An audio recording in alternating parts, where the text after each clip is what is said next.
Hi, இது போன வார புதன்கிழமை எடுத்த வீடியோ. அத்தை ஊருக்கு கிளம்பிட்டு இருந்தாங்க. அதான் வந்து தக்காளி சாதம் பண்ணிட்டு இருந்தேன்.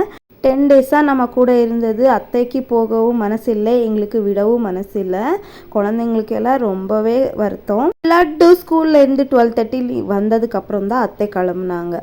அவளுக்கு வேண்டியது வாங்கி கொடுத்துட்டு கொஞ்சி கொலாவி அப்புறமா தான் அவங்க கிளம்புனாங்க. அப்புறம் தக்காளி சாதம் ரெடி ஆயிடுச்சு. எப்போவுமே எதுக்கு ஒன் பாட் ரைஸ் அவங்க போகிறப்ப பண்ணுறேன்னா, அவங்க பஸ்ஸில் போகும்போது சாப்பிட்றதுக்கு ஈஸியாக இருக்கும் அப்படின்ட்டு. இது என்னப்பான்னா சிரோட்டி அன்னிட்டு கன்னடா ட்ரெடிஷ்னல் ஃபுட். இது நேற்று வெளியில் போயிருக்கும்போது எனக்கு கிடைச்சிச்சு. இது ரேராக தான் கிடைக்கும், ஆனால் எனக்கு நேற்று கிடைச்சதுனால டக்குன்னு வாங்கிட்டு வந்துட்டு. இது சூப்பராக இருக்கும். இதை போட்டுட்டு பாதாம் பால் போட்டு சாப்பிடுவாங்க. ரொம்பவே டேஸ்டியாக இருக்கும். இது கல்யாண வீட்டிலலாம் இது போட்டு கொடுப்பாங்க. இப்போ ரொம்பவே ரேராக ஆயிடுச்சு. இது எங்கள் அம்மாவோட ஃபேவரெட் ஃபுட்டு. இப்போ கொஞ்சம் கம்மி ஆயிடுச்சு, ஆனால் ரொம்ப டேஸ்ட்டாக இருந்துச்சு. அத்தைக்கு ஃபஸ்ட் டைம் நான் கொடுத்திருந்தேன். அத்தை ஃபஸ்ட் டைம் சாப்பிட்றதா சொன்னாங்க. ரொம்ப டேஸ்ட்டாக இருந்ததுன்னு சொன்னாங்க. உங்களுக்கு எங்கேயாச்சும் கிடச்சிச்சின்னா ஒரு வாட்டி ட்ரை பண்ணி பாருங்கள்.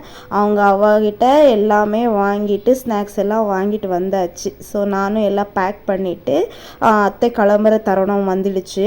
அத்தை வரும்போது இருக்கிற ஹாப்பி போகும்போது இருக்காது. ஏன்னா குழந்தைங்களை விட்டுட்டு போகணுமேன்ற ஒரு வருத்தத்திலேயே இருப்பாங்க. இந்த வீடியோ பிடிச்சிருந்தா லைக் பண்ணி சப்ஸ்கிரைப் பண்ணிக்கோங்க. நாளைக்கு இன்னொரு வீடியோவில் பார்க்கலாம். பாய்.